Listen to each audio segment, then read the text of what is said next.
आपकी जो कुछ हॉबी होती है, जो आपने जिसको आपने पहले से ये किया, जैसे कि निटिंग है अच्छा या पढ़ाई, रीडिंग है, रीडिंग, निटिंग या एम्ब्रॉयडरी, अच्छा ऐसा कुछ या और कुछ अच्छे प्रोग्राम देखना, वॉक करना। वॉक तो बहुत इम्पोर्टेंट है, उसके तो फिजिकल इम्पोर्टेंस तो है, और सेहत भी अच्छी रहती है, खुश भी रहते खुश रहते हैं। और अपने क्या कहते हैं, इक्वल एज के जो लोग हैं उनके साथ भी मिलो तो वो भी अच्छा रहता है।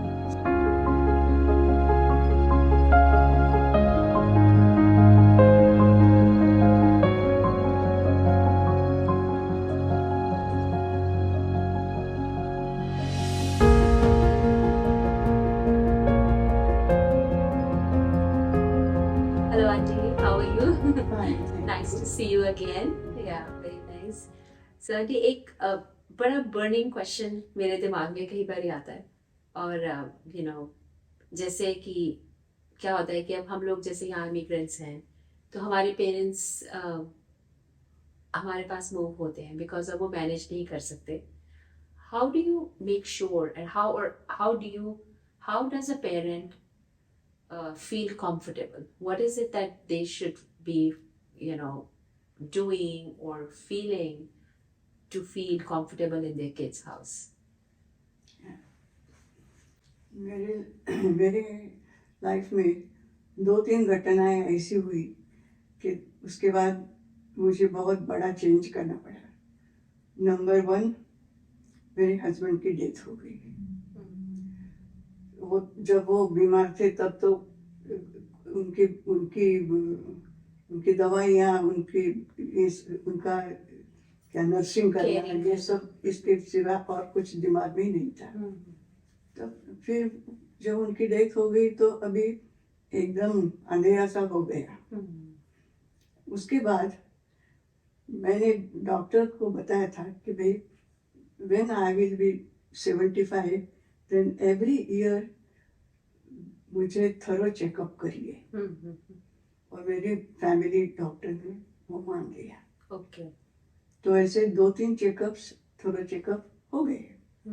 उसके बाद जो चेकअप जो किया उसमें मेरे हार्ट में बहुत बड़े ब्लॉकेजेस निकले. अच्छा. ओके. तो इतने कोई बड़े सिम्टम नहीं था, बट कोई सिम्टम नहीं था, ऐसा आपको लगा नहीं कि ऐसा कुछ फीलिंग नहीं था आपको? कोई फीलिंग नहीं था. लेकिन वो ब्लॉकेजेस जो देखे तो मैं और मेरी बेटी दोनों शॉक हो गया. फिर उन्होंने कहा कि उसको बाईपास यही एक इलाज है और ज़्यादा देर नहीं कर सकते क्योंकि ये ब्लॉकेजेस बड़े हैं. This was only a few months after uncle passed away. कुछ टाइम? Maybe 2 years back. अच्छा, 2 years बाद. Okay. 2 years बाद. Okay. क्योंकि मैं बेटी के पास रहती थी, दूसरी बेटी के पास. तो उसमें देरी करने में कोई फायदा नहीं था, क्योंकि जो भी टाइम मिल रहा है वो अच्छा है. तो उसी में वो ब्लॉकेज ओपन हार्ट सर्जरी करनी चाहिए. और कनाडा की हेल्थ सिस्टम बहुत अच्छी है. तो फटाफट वो सब एक दिन फिक्स किया और मुझे एडमिट कर दिया. और मेरे पाँव में से 2 वेंस निकाले, इधर से लेफ्ट पाँव से, और एक थाई में से निकाले. तो वो थाई में किस लिए निकाले वो मुझे अभी भी पता नहीं है. लेकिन जो पाँव में से निकाले थे वो हार्ट में उन्होंने वो यूज करा, वो डाल दिए. तो इसलिए मुझे हार्ट अटैक आए बगैर मैं ठीक ठाक हो गई. ओके. तो अभी भी मैं रोज वॉक करती हूँ, काफी दवाइयाँ ठीक तरह लेती हूँ. और दूसरी बात, खाने पे कंट्रोल रखती हूँ. वो जो हेल्दी खाना खाती हूँ. हेल्दी खाना, नॉट फ्राइड नहीं. फॉर्चुनेटली या अनफॉर्चुनेटली मैं प्रोटीन जो है वो मीट प्रोटीन मैं नहीं खा सकती, तो मैं दूसरी तरह से प्रोटीन खाती हूँ। प्रोटीन की ये क्या कहते हैं, शीशी मिलती है, वो प्रोटीन पाउडर खाती हूँ, और या लिक्विड मिलता है वो खाती हूँ Yes. उस तरह। और बाकी फ्राइड चीजें नहीं खाती, नॉर्मल खाना खाती हूँ। तो इसलिए मुझे अभी मेरी सेहत ठीक है। सो आंटी, जैसा आपने बोला कि यू नो कई बारी ये जो ऐसे आप बच्चों के पास रहते हैं, हमारे पेरेंट्स भी ऐसे, तो कैसे अपने आप को खुश कैसे रखना चाहिए?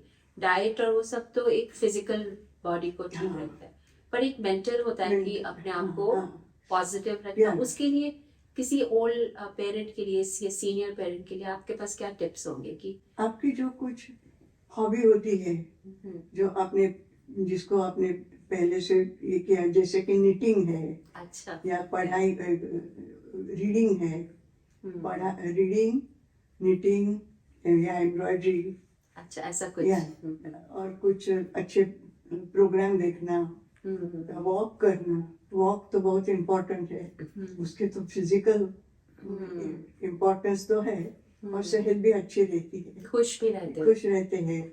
और अपने क्या कहते हैं, इक्वल एज के जो लोग हैं उनके साथ भी मिलो तो वो भी अच्छा रहता है। सो उसमें अपना क्या कहते हैं कि you spend good time with them. ऐसे मेरी यहाँ 2-3 फ्रेंड है जो मेरी उम्र की है। तो आप बात करते हैं हाँ, उसके साथ। तो इसका मतलब आपने ये बोला कि जो आप ये कह रहे हैं कि एक तो बहुत ज़रूरी है कि हेल्थी फूड्स खाना, अनहेल्थी नहीं खाना, जिससे कि आपकी बॉडी ठीक रहे, हेल्थी रहे। हाँ, दूसरा, चाहे कोई भी कंडीशन हो, आपके केस में हेल्थ हार्ट कंडीशन थी, पर ऐसे कईयों को कुछ और होता है, ब्लड प्रेशर या कोई भी और, सो हेल्थी फूड इज गुड। दूसरा आप ये कह रहे हो कि हॉबीज रखना हाँ, बहुत ज़रूरी है, बिकॉज हॉबीज से हाँ, अच्छा रहता है। और टीवी प्रोग्राम का भी कुछ फिक्स टाइम हो जो देख लिया। और फिर जो सबसे इम्पोर्टेंट बात आपने बोली कि एक तो वॉक करना अच्छा है, और फिर एक अपने एज ग्रुप में हाँ। वो मिलना जुलना वो सब।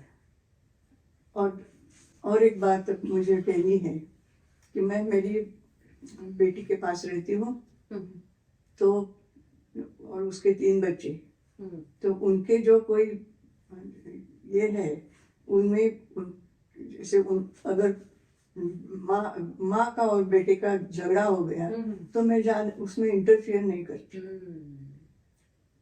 Everything I leave it to them. Yes, अगर कोई मुझे पूछने आया तो मैं सलाह दे सकती हूँ, लेकिन मैं अपना मुंह उसमें डाल के कुछ बिगाड़ती नहीं। बिगाड़, बहुत अच्छा आपने ये बात बोली।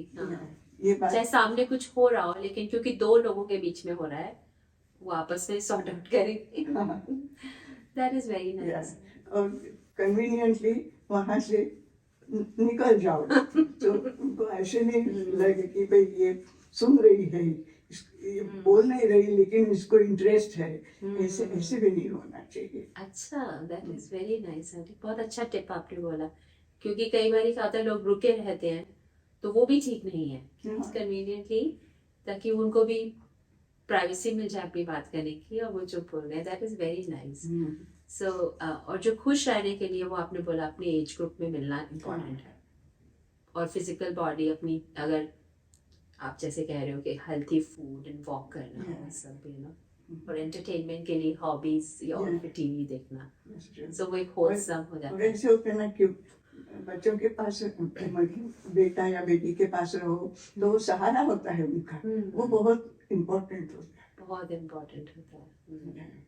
उससे पीस ऑफ माइंड रहता है ना कि मैं अकेली नहीं हूँ या मैं अकेला नहीं हूँ, तो उससे रिलैक्सिंग सा लगता होगा ना कि दैट इज वेरी नाइस। तो आपने तो बहुत अच्छे, आपने तो 4 पॉइंट्स अच्छे शेयर करे। पहला कि किस तरह से अपने आप को अपने बच्चों के घर रहकर भी, चाहे अपने घर में नहीं हो पर खुश रह सकते हो।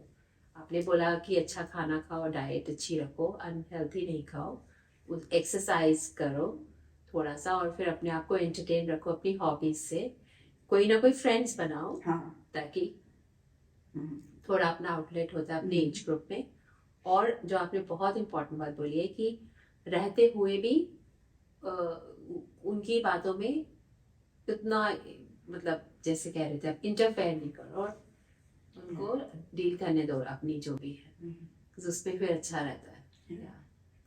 दैट इज हॉबी जैसे बताया तो उसका गार्डन है, जैसे आपका भी है वैसे, तो थोड़ा गार्डन में भी काम करती हूँ। दैट इज ऑल्सो या it's Relaxing. that is help for her as well as it is क्या कहते हैं वो मेरी मन को भी खुशी मिलती है उससे। नेचर के साथ आप रहते हो तो और ये आपने बोला कि क्योंकि बच्चों के घर रह रहे हो उसमें कोई गलत, उसमें ये है कि अच्छा है कि बच्चों का सपोर्ट भी मिल रहा है, तो एक वो रहता है कि फियर नहीं रहता कि मैं अकेले से, बट उसमें अपने आप को खुश रखने के लिए आपने 4 या 5 पॉइंट शेयर करे आज aunty. That is so nice. Thank you very much aunty. This is like a ongoing issue I think, because हम लोग स्पेशली जब अपने देश से दूर आते हैं, दूसरे कंट्रीज में सेटल होते हैं, तो वही होता है, how do you make sure you take care of your parents from far away. और कभी कभी नहीं हो पाता दूर से, तो उनको आना पड़ता है बच्चों के पास। और वो कहीं पे भी, इवन इंडिया में लोग डिफरेंट सिटीज में रहते हैं, तो वो भी एक हो जाता है ना, उनको पेरेंट्स ओल्ड हो गए तो उनको जाना पड़ता है बच्चों के पास। तो उसमें कैसे अपने आप को ठीक रखो, खुश रखो, उसके टिप्स। जब मेरा ओपन हार्ट सर्जरी हुई थी तो पहले सोनू थी मेरे पास, और उसके बाद मेरी छोटी बहन आई थी मेरे पास। अच्छा। क्योंकि वो उस टाइम जब शुरू का जो एक बात अच्छी है कि कनाडा में सब इंस्ट्रक्शंस बहुत अच्छे देते हैं, तो उन्होंने जो लिख के दिया था कि सर्जरी के बाद 4 लीटर दूध का कैन भी नहीं उठाना। अच्छा। तो वो दैट वे वो केयरिंग हो गई आपकी सब। अभी मैं बोझ नहीं उठाती, क्योंकि मैंने कहा क्यों उठाना। Thank you very much. Your tips are very helpful, and I know a lot of our parents and our friends' parents will benefit.